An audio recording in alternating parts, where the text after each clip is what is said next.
Dans cette vidéo, nous allons explorer un sujet souvent mal compris, l'arrêt de la communication dans une relation. Ce silence peut être vécu comme une rupture, une déconnexion ou un rejet. Mais si nous appliquons les principes du stoïcisme à cette situation, nous réalisons que l'arrêt de la communication n'est pas nécessairement une mauvaise chose. Au contraire, il peut être une opportunité de croissance personnelle. Le stoïcisme nous enseigne qu'il existe des choses que nous pouvons contrôler et d'autres que nous ne pouvons pas. Ce qui se passe autour de nous, en particulier la façon dont les autres réagissent ou agissent, échappe souvent à notre contrôle. Cependant, ce que nous pouvons contrôler, c'est notre manière de réagir à ces événements. Dans ce cas, lorsque la communication s'arrête brusquement, il n'est pas utile de se concentrer sur la perte de contrôle ou de chercher à forcer une réaction. Ce silence peut, en réalité, nous offrir une chance de nous recentrer sur nous-mêmes, de réfléchir à nos véritables attentes et de prendre du recul par rapport aux attentes externes. Ainsi, au lieu de considérer cette rupture de communication comme une fin, pourquoi ne pas la voir comme une occasion de réévaluation ? Nous pouvons en profiter pour examiner nos valeurs, nos motivations et ce que nous attendons réellement d'une relation. C'est aussi un moment pour redécouvrir notre propre équilibre et pour remettre en question la manière dont nous cherchons à être validés par les autres. En ce sens, le silence n'est pas à craindre. Il devient un outil pour se reconnecter à soi-même et trouver une force intérieure. Ne pas répondre immédiatement à l'extérieur permet de cultiver la sagesse intérieure, la résilience et la tranquillité d'esprit. Ce n'est qu'en se concentrant sur ce que nous pouvons contrôler, à savoir nos propres pensées et actions, que nous pourrons réellement évoluer et grandir. Choc et confusion. Initiaux. Lorsque l'homme arrête soudainement de communiquer, la femme peut se retrouver plongée dans un état de choc. Elle peut se sentir perplexe, déconcertée et même blessée par cette absence. Ce silence inattendu crée un vide qui perturbe l'équilibre émotionnel et les attentes qu'elle avait vis-à-vis de la relation. Cette réaction est humaine et peut générer un grand nombre de questions. Pourquoi ? Qu'est-ce qui a changé ? Qu'est-ce que cela signifie pour moi et pour la relation ? Le stoïcisme, cependant, nous rappelle que nous ne pouvons pas maîtriser les émotions ou les réactions des autres. Ce que nous pouvons contrôler, c'est la manière dont nous réagissons à cette situation. Le choc initial, bien qu'inconfortable, n'est qu'une émotion passagère. Au lieu de se laisser emporter par les émotions et les pensées plus négatives, la philosophie stoïcienne nous invite à prendre du recul. Il est essentiel de ne pas se laisser envahir par une spéculation inutile ou par des jugements prématurés. La confusion initiale peut être vue comme une invitation à la réflexion, une chance de prendre un moment pour analyser nos propres sentiments sans être influencés par la dynamique de l'autre. C'est dans ces moments de doute que la force intérieure prend tout son sens. Il ne s'agit pas de chercher immédiatement une réponse extérieure, mais de se concentrer sur ce que nous ressentons réellement et pourquoi cela nous affecte. Le stoïcisme nous enseigne que les événements extérieurs sont hors de notre contrôle, mais que nous avons le pouvoir de choisir la manière dont nous allons y réagir. En définitive, cette confusion est un passage nécessaire qui peut mener à la clarté, si nous choisissons de la vivre comme une opportunité de croissance personnelle. Nous devons prendre conscience que les autres peuvent réagir de manière imprévisible et que notre paix intérieure ne doit pas dépendre d'eux. Se concentrer sur ce qui est sous notre contrôle, nos pensées et nos actions, nous permet de traverser cette période de confusion avec plus de sérénité. Partie 2. Réflexion sur la relation. Après le choc initial, il est naturel que la femme commence à réfléchir à la relation, à ses propres attentes et à ce qui a conduit à cet arrêt de communication. Elle pourrait se demander si cette relation était réelle, si elle avait des bases solides ou si elle était simplement une illusion de ses attentes. Ce questionnement peut être à la fois libérateur et déstabilisant, car il force à faire face à la réalité de la situation.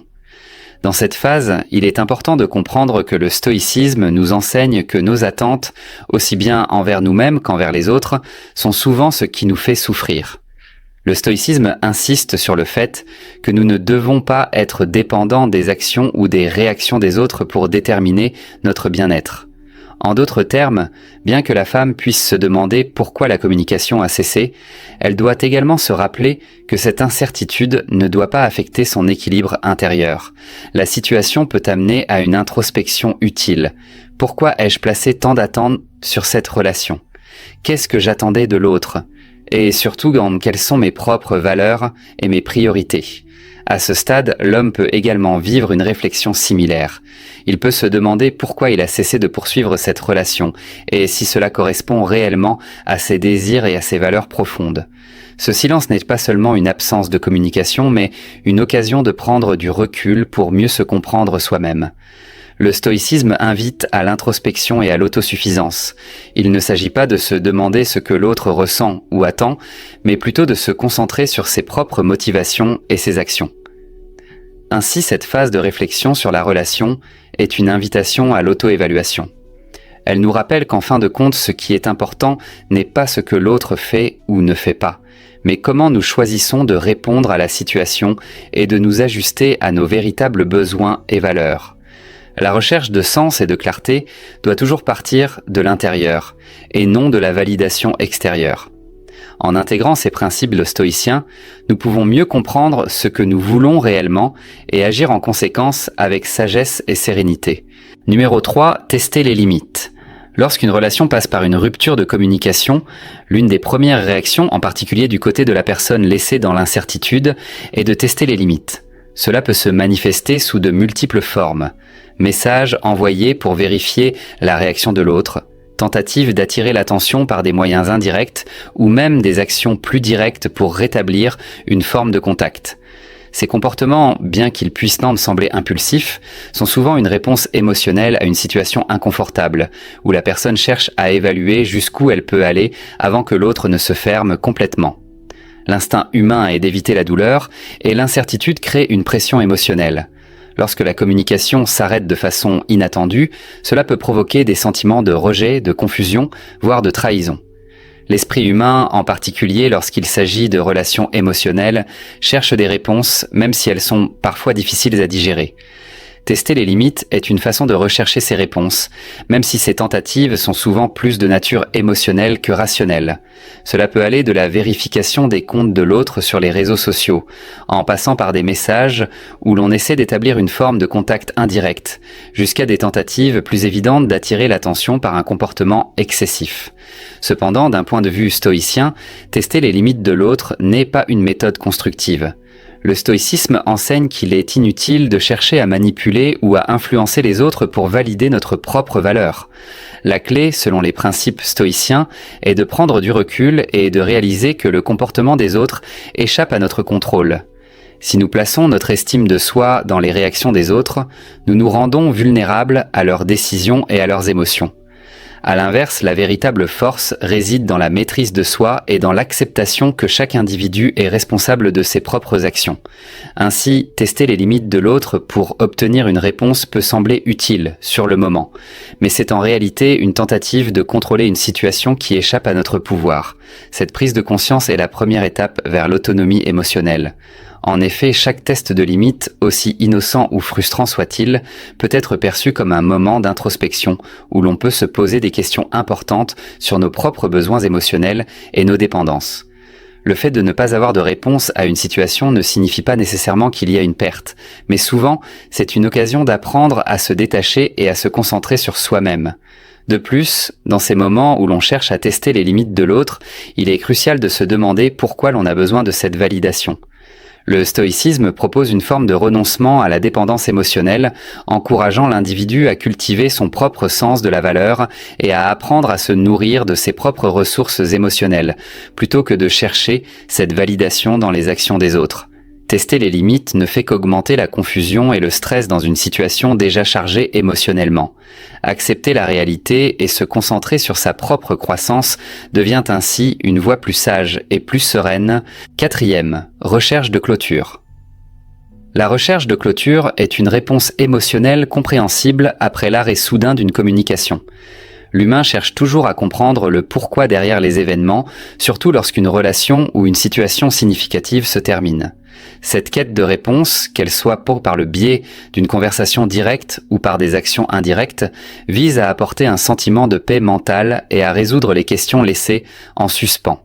Cependant, dans le contexte d'une relation qui se termine brusquement, cette quête peut être à la fois un moyen de soulager l'inconfort émotionnel et un obstacle à la paix intérieure. Le stoïcisme propose un cadre pour comprendre ce phénomène. Selon les enseignements de cette philosophie, l'extérieur, en particulier les actions et comportements des autres, échappe à notre contrôle. Nous ne pouvons pas forcer quelqu'un à nous donner une explication ou à répondre à nos attentes, peu importe combien nous en avons besoin.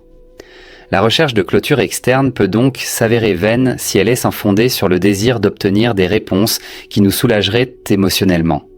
Le véritable chemin vers la clôture est intérieur et repose sur l'acceptation. Accepter que certaines situations restent sans réponse et que le contrôle que nous exerçons est limité est une étape fondamentale dans le processus de guérison. Lorsque la recherche de clôture devient obsessionnelle, elle peut mener à des comportements nuisibles, comme la persistance dans la recherche de l'attention de l'autre ou la rumination incessante sur ce qui aurait pu être. Le stoïcisme invite à tourner cette quête vers l'intérieur. Que pouvons-nous apprendre de cette situation ? Que devons-nous changer en nous pour éviter de reproduire les mêmes erreurs ? Plutôt que de se concentrer sur ce que l'autre peut ou ne peut pas offrir, il est plus sage de se concentrer sur notre propre compréhension et développement. Cela ne signifie pas nier le besoin naturel de comprendre, mais reconnaître que la paix intérieure ne réside pas dans l'obtention de réponses extérieures. Un aspect essentiel de la clôture est l'autoréflexion. C'est en prenant du recul et en observant ses propres réactions que l'on peut transformer une situation qui semblait être une fin en une occasion de croissance. La clôture ne doit pas être une recherche de réconciliation ou de validation par l'autre, mais plutôt un acte de réconciliation avec soi-même. Le stoïcisme propose de laisser le passé derrière soi et de se concentrer sur l'avenir, sur la manière dont nous pouvons nous améliorer et ajuster nos attentes et nos comportements pour être en paix avec nous-mêmes. Partie 5. Réponses émotionnelles. Les réponses émotionnelles à l'arrêt de la communication sont souvent vives et intenses. Ces émotions peuvent être variées: colère, tristesse, frustration, incompréhension. Il est naturel, dans une telle situation, de ressentir un choc émotionnel. Lorsque l'on cherche des réponses, le manque de celles-ci ne fait qu'intensifier les émotions. Cela peut créer un tourbillon de pensées négatives et de sentiments qui alimentent une spirale émotionnelle. Il est alors crucial d'analyser ces réponses émotionnelles avec discernement, afin de comprendre ce qu'elles signifient et comment les gérer de manière constructive. Le stoïcisme enseigne que les émotions, bien que naturelles, doivent être observées et comprises, plutôt que de nous contrôler. Selon cette philosophie, il est possible de prendre du recul par rapport aux émotions en adoptant une perspective plus large et en distinguant ce qui échappe à notre contrôle de ce qui en fait partie. Les émotions ne sont pas des ennemis, mais des indicateurs de ce qui se passe en nous.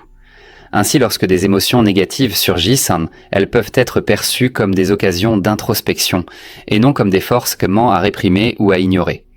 Plutôt que de chercher des réponses externes pour apaiser la douleur émotionnelle, le stoïcisme nous encourage à regarder en nous-mêmes pour trouver la paix.